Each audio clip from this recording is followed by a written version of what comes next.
Welcome to the Lava Academy podcast, your regular dive into the world of volcanoes, lava, and the forces that shape our planet. We're a team of lava enthusiasts based in Reykjanes, Iceland, part of the crew behind Lava Show, the world's first live lava show where we remelt real lava and pour it out in front of a live audience. But this podcast is where we go deeper into the science, the stories, and the people behind the eruptions. We'll be bringing you the latest volcano news along with conversations with a range of guests, from leading geologists and volcanologists to locals who've witnessed eruptions up close. We'll cover everything from the science of how volcanoes work and the tectonic forces shaping Iceland, to the ongoing activity on the Reykjanes Peninsula, historic eruptions, and the ways in which volcanic events impact people and communities. Whether you're a curious listener, a science enthusiast, or someone who just thinks lava is cool, and it is, then this is the podcast for you.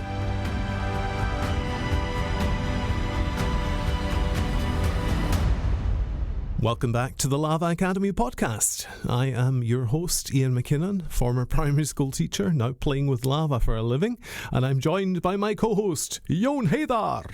Thank you, Iain. You're a scholar and a lava master. That's a great combination. That's what they call me. Yeah, I sit at the computer all day while you play with lava.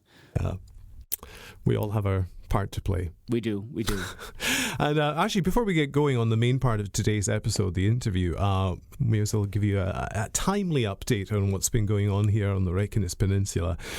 So we had that eruption, the 9th eruption in the Svartsengi system. That started on the 16th of July and continued actually a bit longer than many people expected. Yeah. I think a lot of people thought it was going to be over and done with in a couple of days. It showed resilience. It certainly did, because it didn't actually end up being fully declared over until the 5th of August, but it has now been declared over. Produced quite significant amounts of lava, but actually more importantly this time around it produced quite significant amounts of gas, affecting the air quality in the city here quite badly at times. Yeah, you could feel it. My wife is a singer, and when these eruptions go on, she can feel it in her instrument, as it were. So it's not great for people who either sing for a living or have some kind of difficulty with lungs or issues related to that. So yeah, that was about as bad as it got for us here in Reykjavik itself. Even worse in the Reykjanes area. Yeah, very much so. Places like Vogar and up near Keflavik, they were getting it pretty badly. So anyway, the eruption itself has now been declared over. Unusually, compared to the 8 previous eruptions, the area was actually opened up laterally to allow people to go, see the eruption kind of a bit more up close and personal. This has led to certain problems which have arisen in the past.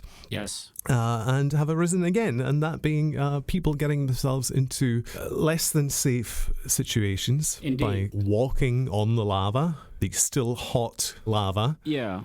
It's understandable. Most people do not see lava or experience it in any way during their lifetime. So walking on the lava field is exciting to people. But you got to keep in mind that both the lava itself is sharp. So if you trip, you may cut yourself. And also the lava is still very hot underneath the shell that you walk on. And in some places it's thin, and if your foot cracks through that, you're going to get badly injured. Yeah, and the other thing that people tend not to take into account is the fact that the lava, even after the eruption is ended, can still be moving around underneath that crust. You can get breakouts happening even sometime afterwards. So all this to say, if you are heading out there, and you can, just to be very, very careful, even as time goes on and things kind of cool off a little bit more, just don't walk on the lava, folks. Don't walk on the lava. It's good advice, believe me. And we also have plenty of good advice from our special guest this month. Yes, we do indeed. Our guest this month being Jessica Poteet, who I think we will just hear more from right now.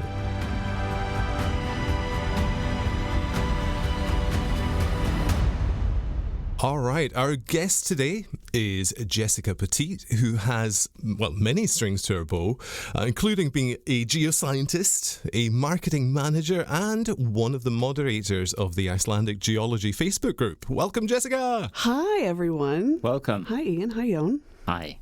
Okay, so first of all, could you tell us a little bit about yourself and what brought you to Iceland in the first place and what's it like living here? Yeah, so I've been in Iceland now for 7 years. I sort of came here a bit differently than a lot of people. A lot of people come here for love of a person. I came here for love of the nature and the rocks, of course. To be fair, to share my story honestly, I actually came here on a hiking trip and fell in love, and a year later quit my job in San Francisco and bought a one-way ticket and moved here. Now, I don't recommend that people do that direction of life change, but it worked out for me.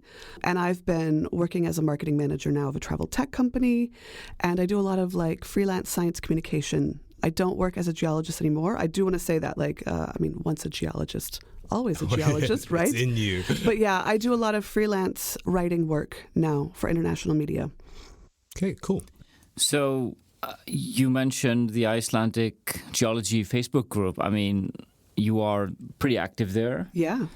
What do you do there? What is your role? You're an admin. What does that mean? Yeah, so Raga, who is one of the co-founders of the Lava Show here, she started this group right in 2021 as things were heating up, pun intended, on the Reykjanes Peninsula. And of course, very quickly realized that, I think she was gaining like 1,000 followers a day, something ridiculous. And you're like, I can't manage this on my own. And reached out to me as someone that she knew on the more like marketing and business side. And she was like, you're a geoscientist, you do like social media management and marketing, why don't you come in? And so I think that sort of, while she was really focusing on the Lava Show, allowed me to come in and sort of make a niche for myself as a sort of community expert. I really do enjoy it. I get to talk to people from all over the world who are passionate also about rocks and volcanoes, just like me. And we also get, a ton of people who basically know everything and know nothing. Yeah. And that's such a fascinating day-to-day sort of task of like, how do you make sure that everyone gets the correct information at the level they need? Yeah. I mean, because I followed a lot the discussion there is about disinformation and misleading news, etc. Yeah. Do you feel that you're countering that there? We try to. I mean, we've left the group open and public. So like anyone can see the information without even joining. And I think that was a very conscious choice because we wanted people to have access to the information, including public media, anyone who might be able to see. And especially when there's an eruption, like there was yesterday. Congratulations, Reykjanes, on your 9th eruption. We do try hard to say, here are links to where you can get actual news sources locally in English and in Icelandic. Here's what the updates are. Here's what this looks like. Yeah, there's a lot of misinformation out there, which as a scientist is always super interesting because I work in facts. And to think that there could be misinformation of facts, but it's such a reality that we do live in now. Yeah. And I work really hard to make sure conveying that correct balance of sort of the awe and inspiration with the reality and risks that come with a situation like we have on Reykjanes right now.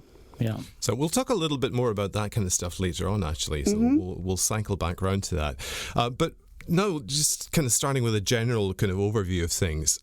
Iceland, clearly a very volcanically active place. Yeah. But there are plenty of those in the world. As a geologist, what would you say makes Iceland stand out? Is it unique or even fortunate in the way that it experiences eruptions compared to those other places? Iceland is so unique. And I mean, obviously I'm biased. I've lived here for 7 years. I love this place. But yeah, it's really unique geologically. If you think about it, you have this mid-ocean ridge that's coming right up through the Atlantic Ocean. And North America, South America, Africa, and Europe are moving apart from each other. Obviously, everywhere there's these ridges, Pacific Ocean, Atlantic Ocean. But why Iceland? Why is Iceland sort of sticking up out of the ocean? And that's where you get into the hotspot tectonics of it all. If you think Hawaii has a hotspot, Yellowstone has a hotspot, but it doesn't have a plate boundary running through it. And I think when you see that hotspot, which is causing the Earth to warm and thus rise up out of the ocean, along with that plate boundary, you get some of the most unique features in the world that you can see with 1 hour from my house, geysers and bubbling craters and extinct and not extinct volcanoes. How cool is that, right? Yeah. It's pretty cool. So, in the last few years, we've had a significant increase in the activity on the Reykjanes Peninsula. Mm-hmm. And that's drawn a lot of attention from people who are really interested in volcanoes, but also among people who, up until then, maybe hadn't really been. Yeah. So we'll just look at that situation for a bit. We've had 2 volcanic systems that have erupted since 2021, Fagradalsfjall and Svartsengi. Despite being right beside each other, they've actually been quite different episodes. Mm-hmm. Could you sort of summarize for us the similarities and the differences between those episodes? Yeah, so this is an interesting question because I don't think we as geoscientists have all of the answers as to similarities, how they're connected. We call it the plumbing below the surface. The similarities, definitely we're seeing very similar composition, geochemical signatures of the lava. That's leading us to believe that, you have this full peninsula and it has all these different systems. And you see in the rock record that these sort of wake up all at the same time and start erupting in around like 100-year phase every 800 to 1,000 years. So clearly there's something going on in the subsurface that's causing them to all be related and wake up, create new Earth at the same time. Same time, geologically speaking, Yeah. But I think what's interesting about these systems is that there are distinct differences, and some of them are geographical, which I think we'll talk about a little bit later in terms of like the safety of the systems and how those differ. But I do think we're seeing differences in terms of in the subsurface where the magma is being stored and where it's coming from.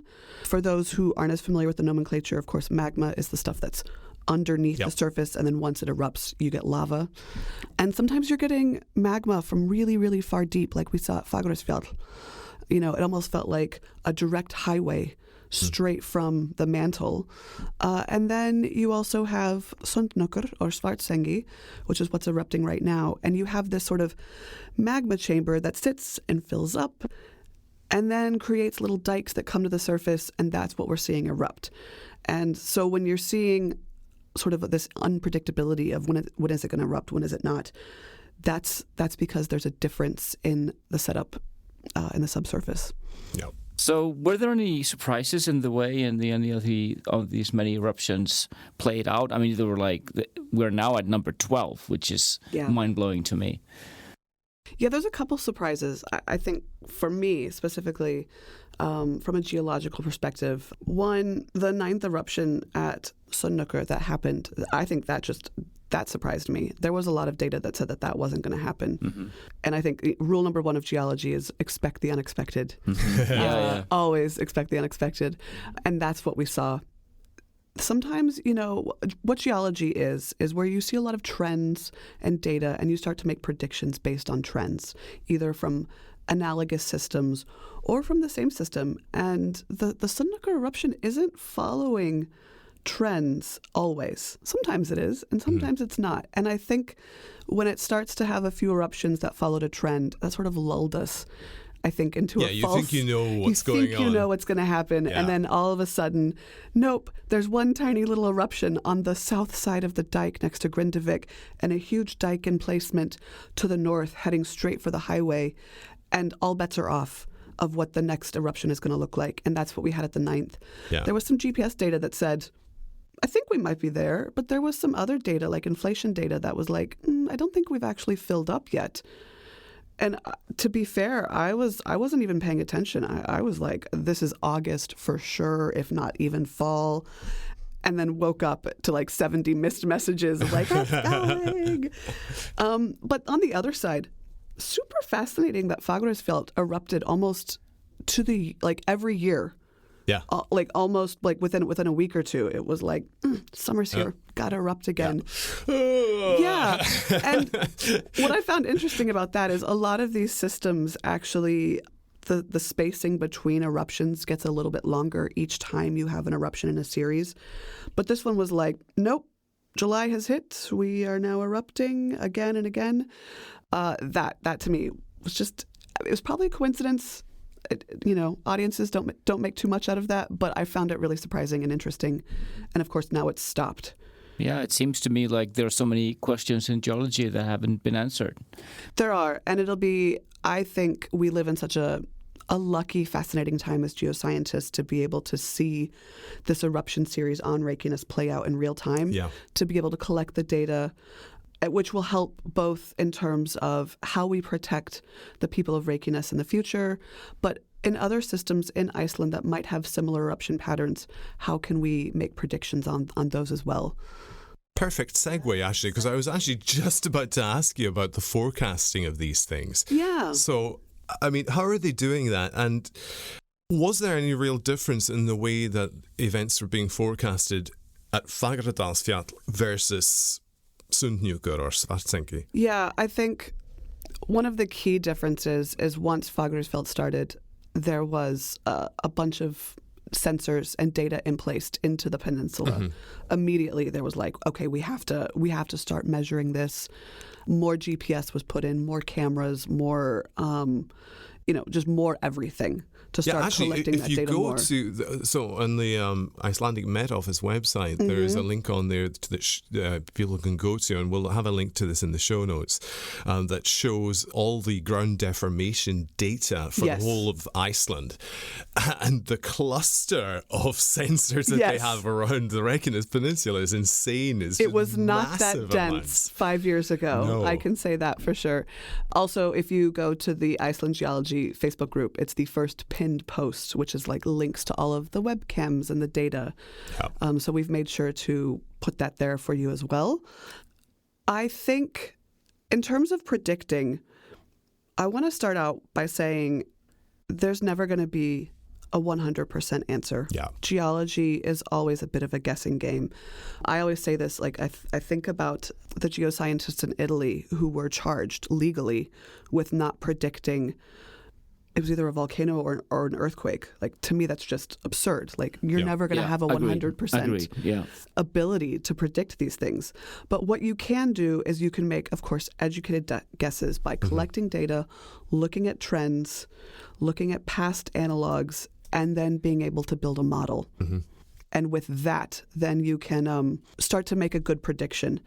I think what we see here at Svartsengi, Sundhnúkur, is again, like with this 9th eruption, anything goes now. All bets are off. Mm-hmm. But we do have enough data that we can start to say, like, well, given the output of lava here, I think we can at least say this probably won't erupt for many more days longer. You can probably safely say that. But again, never 100%. But I can tell you there are a lot of experts on the internet. There are so many armchair experts on the internet. Yeah. Oh, yeah. And I don't work for Veðurstofan. I don't work for Howie. I'm just a geoscientist who worked in geothermal and hydrocarbon exploration for 10 years, and then moved to Iceland and became her own armchair expert. Like don't get me wrong, but what I do is the whole, like, I am a voracious reader, read all the research. I am friends with a lot of geoscientists here. I talk to them. I think being on the ground here in Iceland, being able to witness it with your own eyes, gives you that little bit of leg up. I went out yesterday and sat and watched a little bit of lava. Not going to lie, it's my hobby, lava watcher. Yeah. So talking about watching volcanoes erupt, I mean, the first eruption at Fagradalsfjall, it felt like the perfect tourist eruption. So nice. It was so photogenic. It was relatively accessible, although you had to walk a little rough terrain. Yep. Was it, I don't know whether, even if you can use the words gentler or safer than other eruptions, or was it just like, did we put too much positive spin on that? I think there's a bit of both there. Yeah. I do think that there was a lot of factors that went into making that specific eruption the ideal sort of tourist eruption, as we say here in Iceland. First off, it happened in March of 2021. And we all know geopolitically, virology, what was happening at the time. We were a bit closed off. So you didn't have a ton of people that were just running to the system. I mean, you did. It was every Icelander was basically going there. Yeah.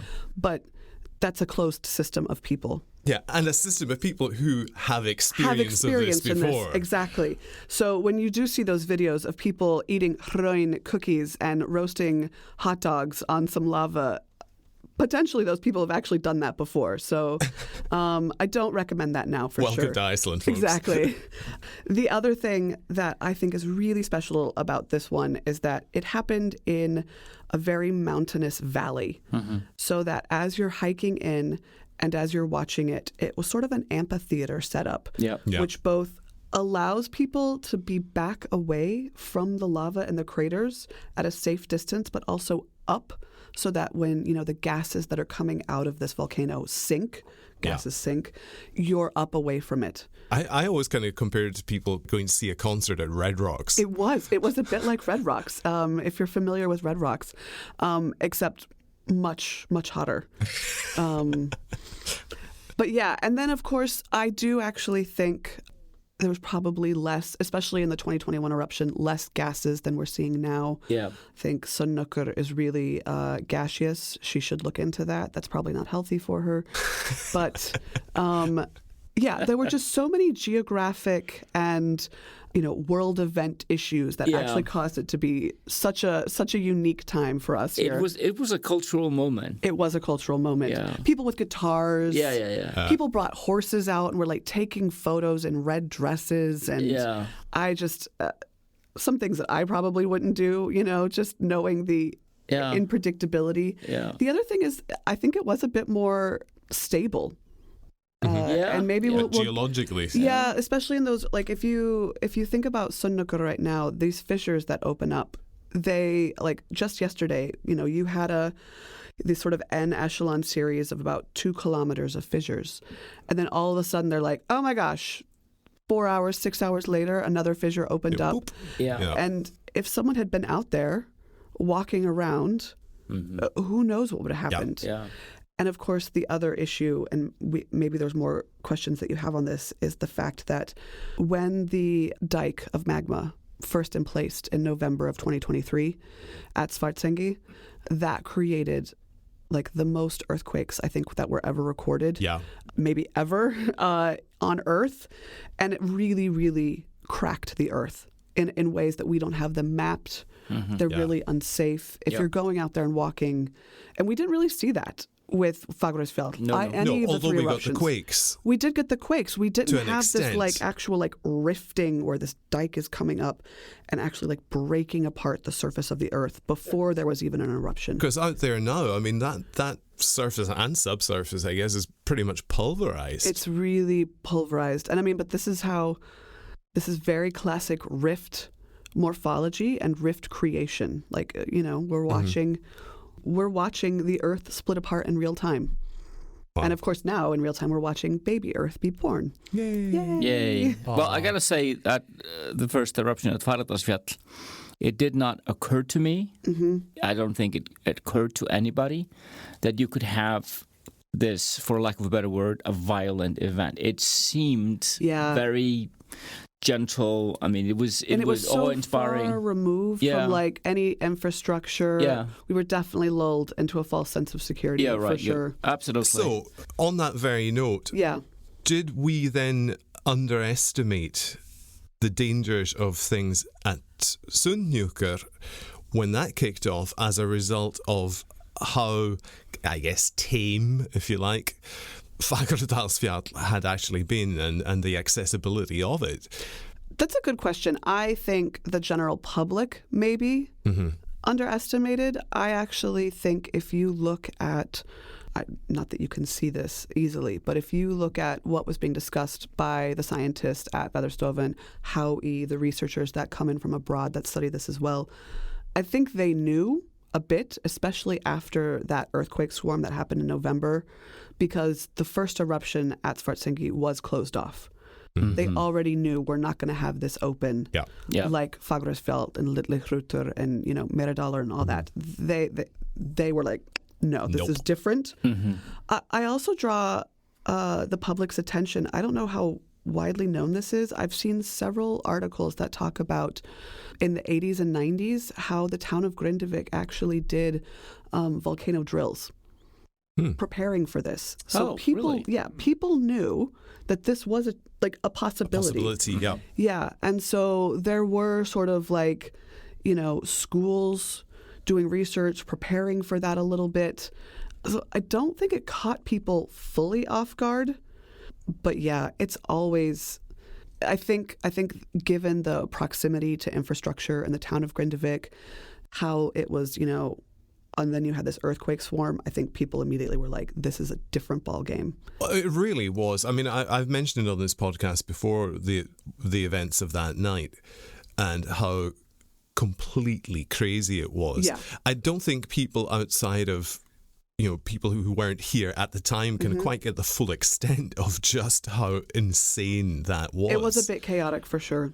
Because the sheer number of quakes that were happening and their magnitude actually was surprisingly high as well.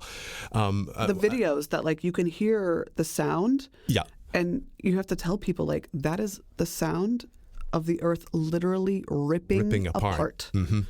And it's kind of scary, these poor people standing in their kitchen, shaking. And I don't even know if they know what they were listening to, but I, as a geoscientist, immediately was like, oh my gosh. And it was just for hours it was going on. So I can imagine how traumatized and just confused the people of Grindavik were. And of course, then the government was like, now what? We gotta do something. Yeah. I mean, the government was handled with the double whammy of COVID and Grindavik. Yeah, back to back. My heart goes out to them. Yeah. So when stuff like this plays out, who exactly are the groups in Iceland who are coordinating to monitor, inform people as to what is happening? Yeah, there's a lot of groups. Of course, you're looking at sort of municipal governments. So there's this sort of government around the sort of Reykjanes area that is leading a lot of the police coordination, evacuation coordination when you need it. Of course, there's more at a national level. The government is getting reports from Veðurstovan experts. They're getting reports from the I'm not actually going to say the name of the sort of risk assessment ministry. My pronunciation is very poor, and I do not want to embarrass myself in public. But there is a ministry of sort of risk assessment that also goes in and provides coordination and sort of expert guidance. And then, of course, you have Landsbjörg, the search and rescue teams that I hope people realize are volunteer. Yeah. So when they're there, they are getting, I think, some nominal pay, but not always. And a lot of times they're just out there of their own accord, keeping people safe, out of the goodness of their heart. Yeah. But they really do, they keep, search and rescue is very well informed. They have communication with all the authorities. And a lot of times they're the people that you see. Yeah. At and these bless sites. their hearts. They had their plates full. Oh my gosh. And I know by the end of the third eruption. I was going to say, Little Hrútur, I think that they were was just probably... we're so tired. Please let us just go back to our normal lives. Yeah. And if you... Because by that point, we were seeing a marked increase in stupid behavior. The world had opened up at post-COVID. There were more tourists. Yeah. There was actually more gas and wildfires with Little Hrútur. And, they were trying to close it off. And you could just see it in these, search and rescue people's eyes, just stop. Just go home, please. Just want to sleep. Yeah, I think it's a very good rule if you're ever in Iceland and if they ever come to you or if you ever meet them and they ask you to do something, just do exactly what they say. Yeah. Do not argue with them. They're well informed. They're well trained. Yeah. And they're telling you stuff for a reason. Yes. Exactly. Yeah. Things have gotten to that point with people's behavior that the chief of police said, I am not risking people's lives to go rescuing you if you are somewhere wandering in a lava field. Yeah. Then that's on you. That's on you. And I do worry that some people take that as a green light to, all right, I'm going to do that. And please don't do that. Yeah. So that, again, leads into this kind of dilemma that we have here because Iceland has, I guess, built this kind of volcano brand. But then there's this tension between keeping people safe and then keeping people coming. Yeah. So how do we kind of navigate that? Just go to the lava show. You can Come see to lava. the lava You can show. see lava flowing freely. It is. I mean, Obligatory plug. This is not a paid plug. It is really cool, by the way. And I'm not saying that as a geologist. I always bring guests here. Yeah, thank you. Much appreciated. There is a delicate balance between telling people like, hey, maybe not such a good idea to approach the 1,200 degrees Celsius lava that is ejecting 30 meters into the air with gas and, cracks opening up in the earth. But like still telling the general public, this is very localized. Yeah. This is a massive island that takes like 9 hours to drive across. Maybe I'm speeding. Maybe I shouldn't admit that. 10 hours to drive across one way. What happens here is just between us. Yeah, okay, thank you. Yeah. So at least 15 hours to drive across. Continue. Yeah, exactly. And it's a huge island of a lot of really, really cool stuff, not just like the one volcano, which is, I try to have a map. When I talk about it, I have an empty map of Iceland, so just like the outline of the nation of the island. And then I put one tiny little triangle on Reykjanes, and I'm like, this is the volcano. Yeah. You have the rest of the island to explore. Like, go have fun, go enjoy, go be inspired. Yeah. The other, you could draw a little tiny circle around that volcano and says, as long as you don't go within this that little circle. area, you're going to be fine. And I mean, you see it in the group. The Iceland geology group. Mm-hmm. There are people that are like, we're thinking about canceling our trip. And I'm like, to Iceland. To all of Iceland. And I'm like, okay, unless the entire goal of your trip was to just go sit in the Blue Lagoon, which may be closed for all of 24 hours, your trip's going to be fine. But yeah, so... Okay, we actually had phone calls from people who were cancelling their visit to Lava Show because they were cancelling their trip to Iceland because the Blue Lagoon was closed. I know, and it is such an iconic draw. Yeah. And I do know that, I knew this was going to come up. They open the Blue Lagoon very quickly these days after these eruptions. And I will say it is very unlikely that like any fissure will open up anywhere close to the Blue Lagoon. But there's always a chance. It's never zero. It's never 0%. But I think, and there's gases as well. Yeah. The air quality in Njarðvík yesterday was, I think they said, the highest ever measured. Mm-hmm. And I mean, this is embarrassing to admit as a geologist, I'm super susceptible and allergic to these gases. I usually bring a mask with me just because I don't want to deal with this. It's kind of wise anyway. Yeah, of course. But how many people are just walking around with a mask?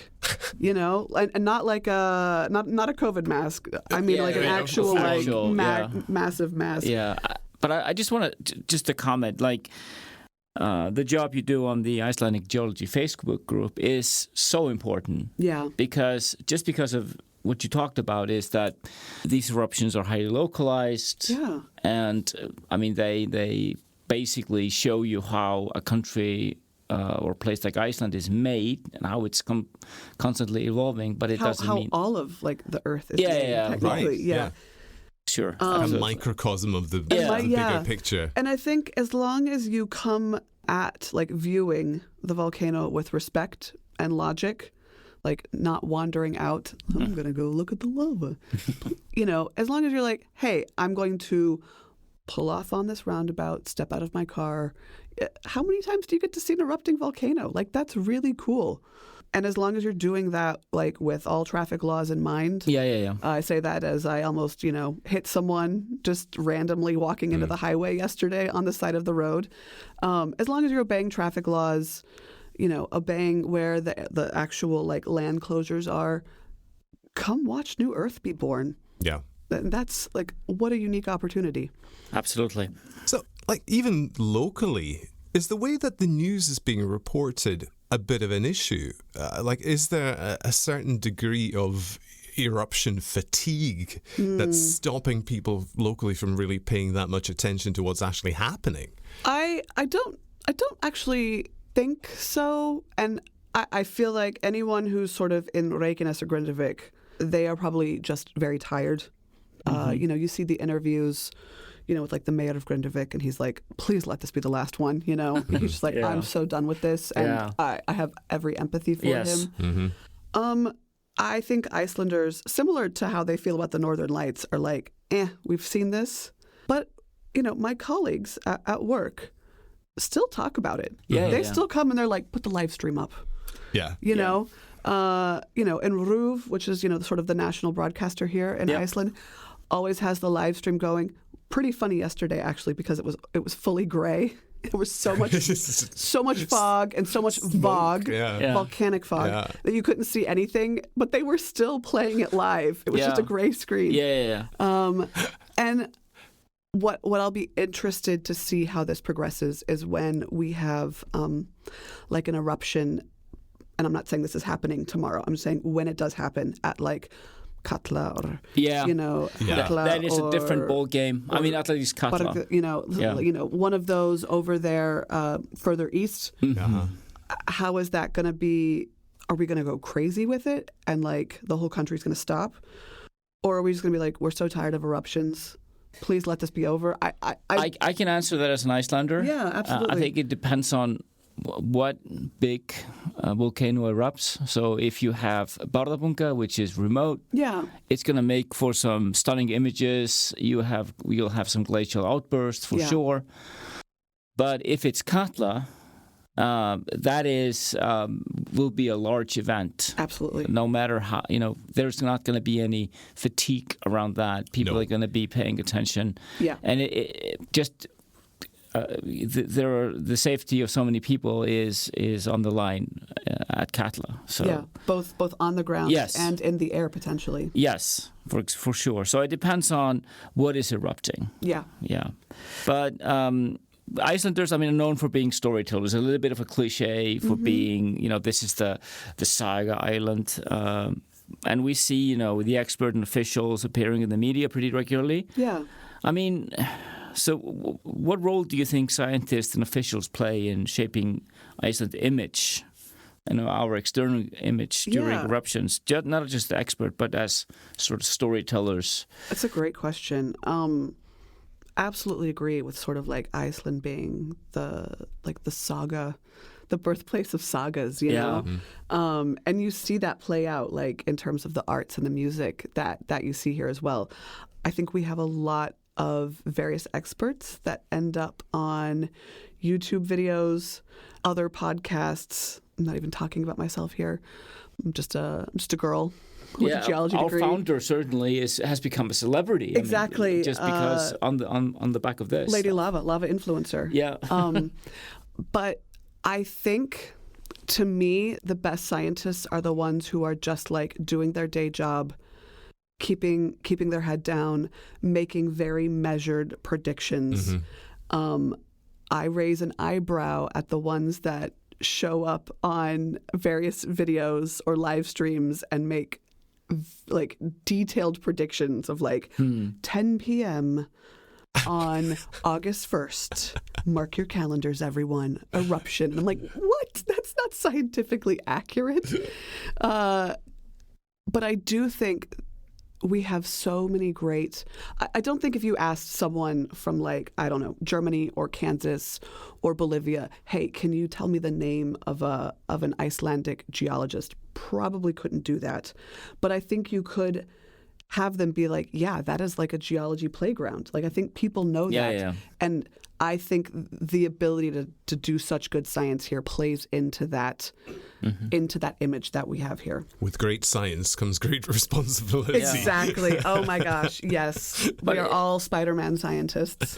It is a feature of podcast title. Yes, exactly. It's a feature of sort of Icelandic society that a lot of people, geologists basically come here to study. So a lot of young people are here studying, and some of them, fortunately, end up staying.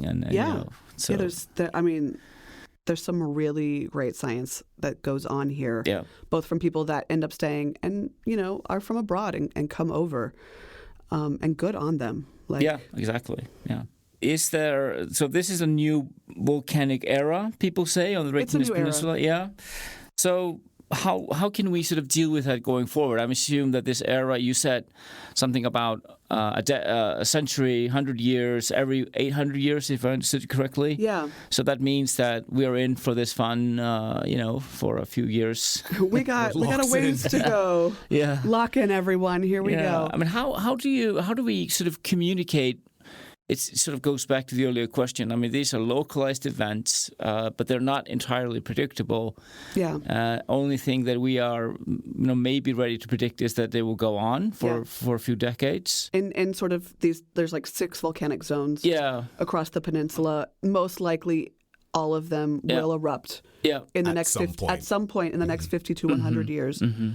How do we, as a population, as a government, proactively prepare for that? Mm-hmm. It's one of the biggest questions I always ask, because once Fagradalsfjall started, I was one of the first people that said, this is going to keep going. We need to prepare now. Of course, I'm just a foreign geologist hanging out in like 101, Reykjavik at a coffee shop. Like, I'm not going to be persuading the government to do that.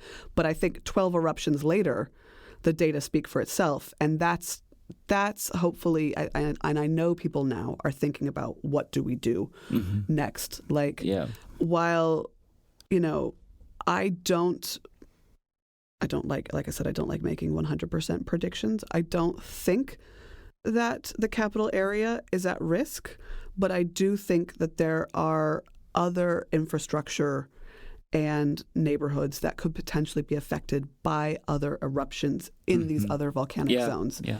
And I don't know, will it happen next year? Will it happen in 50 years?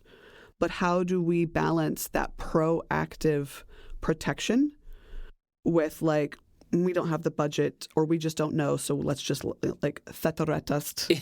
It will all work out. National slogan of Iceland. And I mean, I guess that's worked out for them so far. But sometimes it does. Sometimes it doesn't. Exactly. If Kristuvik erupts, which, there's a lot of sort of seismic activity. They're not saying it's magmatic sort of activity with these earthquakes yet, but it's a possibility. Like, where that's close to Hafnarfjörður. What happens then? It's close to some other boreholes that they're drilling. What happens to our energy security? So these are questions, and I hope that we do see some sort of more public transparency and proactiveness, and just the discussion, at least. And there's also the question of informing visitors and potential visitors. Yeah, there is, for sure. I mean, how would you go about that? Yeah, I think, on an individual basis, people can come to places like the Lava Show or go on a geology tour with me, not to plug myself here. Oh, it's been plugged. It's been plugged. Book me. My goodness. I do geology tours. We should go. Yeah. We should. I'd like that. Just in case I'm getting certified, so I can actually do real tours. Nice. But that's like a drop in the pot. Yeah. That's like on an individual one-on-one basis. How do you get the message out that, like, more is going to happen? You will most likely be safe as a tourist, but you never know. Like, what's going to happen? I think some of that requires proactivity on the part of the tourist to do their own. Yeah, do the homework. Do your homework before coming. And I'm at fault of this. Sometimes I just book a trip and rock up, and I'm like, oh God, oh wait. Pun intended. Yeah, exactly. Usually it is in the mountains. So, well, you have a lot of places on Earth where you can have intense geological activity, which is even more robust, shall we say, than in Iceland. So yes. If you go to LA, you might be caught up in a massive earthquake. Yeah. I think for Icelanders, I think we need to talk about these things. I also think that we have to build resilience into our systems and our infrastructure. Absolutely. And I trust that somebody's thinking about that. I hope so. So some professionals. Think they are. Yeah. The other thing that I find, and not to be biased on an American system, but when you think about very geologically active places in the U.S., like Yellowstone in Hawaii, they've created national parks. And a national park is both excellent in terms of preserving and safeguarding both people and the nature, but also for getting information out, because then you can put up plaques, you can put up educational trails, you can create websites and information hubs around the park. And I have said it before, should part of Reykjanes be turned into a national park? Yeah. Potentially. I'm not saying that, yes or no, but it's an idea in terms of getting information out and creating safety. Yeah. So is there, because I studied political science back in the day, and I'm fascinated by the post-truth era that we live in. Yes. I find it very concerning, to be honest. So I just want to commend your work being in a Facebook group and just, promoting facts. Yeah. I know it sounds very basic, but I think that's a noble venture. Thank you. 160,000 people. Yeah. But is there hopefully trying to stay factual? Exactly. So is there like a common myth or something silly that you feel comes up, about volcanoes in Iceland? Yeah, we get a lot of conspiracy theories for sure. Conspiracy theories? Interesting. About volcanoes. No, you're kidding me. It's the Illuminati. It's no, and I'm not kidding. I wish I was. And some of them are more like, they volcanoes disprove climate change. Oh, and so you have that kind of thing. Wow. Okay. I won't even touch that here. That's like another 2 hours of a podcast. But then you do get the people that are like, is it all related? Like, are all, I just saw that Etna erupted and then something in Indonesia erupted and it must all be linked. And what does it mean? And is this the end times? And I always try to say, like, at any given moment, there are probably like 15 to 20 volcanoes either actively erupting or about to erupt. Just because, we have so much media, social media, media, like normal, traditional media. There's so much more access to information that you feel like more is happening when it's not. But do you remember the time when all this information was supposed to make us smarter? Yeah, it's just I think maybe we reached peak smartness and now we're all just overwhelmed. Oh God, it's regressing. We've just regressed slightly. Yeah. Anyway, okay. So but fun but fact. Is it all connected? It's not all connected. Shut up, Shut up. All right. So, is there anything more strange? Because and some of this is science that does have some factual backing. But do the Northern Lights control the volcanoes? It's the Illuminati. It's the Illuminati. That's interesting. And what actually is happening is that if you have strong aurora, the geomagnetic is actually affecting the data. It's affecting the sensors. Yeah. So it's not affecting the volcanoes and the magma. It's affecting the data collection. Yeah. So That's you see the kind though. of discrepancies, then they're like, and so everyone's like, oh my God, the aurora's out. Maybe a volcano will erupt. I'm like, no, but maybe your sensor is going to have a really bad night. That's interesting, it's the old cause and effect thing. Yeah. And the other one that we get are the tides. The tides. The tides are controlling the eruption. And to that I say, when these cracks formed in November of 2023 in Grindavik and the region, they were filled with water, and we were actually measuring tide movement in these cracks closer to the sea. And I guess there is a little bit of data to suggest that some magma is affected by gravitational pull. It has mass. It has mass, yes, but we're not seeing high tide, low tide affecting eruptive patterns. You heard it here first, kids. Okay. The moon had to be very, very massive indeed to. Those are the two that I'm always like, oh, this again. Yeah.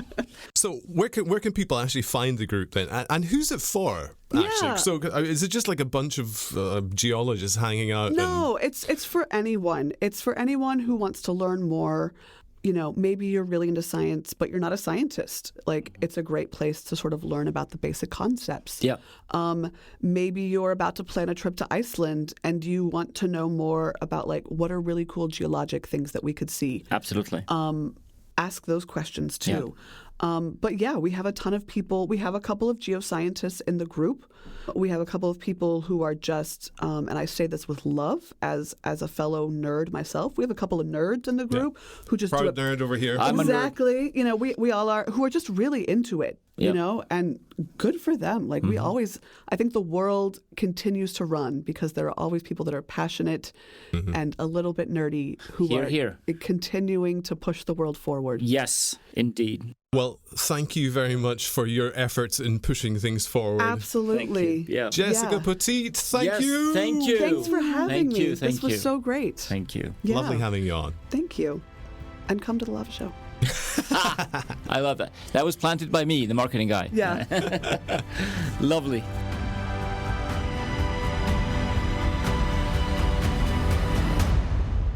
Well, that was a fantastic interview with Jessica. Thanks to her. Yeah, huge thanks, Jessica. That was fantastic. Yeah, you can find us obviously on the socials. So we're on Instagram, Icelandic Lava Show. We're on YouTube. We're on TikTok. We're on LinkedIn. Yeah, where aren't we? And one place we are definitely is at www.lavashow.com, which is where you can find the show notes for this and all our other episodes. There's a whole bunch of other things on there too. If you click on the Lava Academy section of that, you'll find all sorts of goodies in there. Absolutely. So email us if you have any questions or comments. Email us at podcast@lavashow.com. Subscribe, review, share the word. Yeah, we'd love to hear from you. We'd love to get more people listening. So thank you all, those of you that have subscribed, and we hope to join you again next time. See you guys. Bye for now.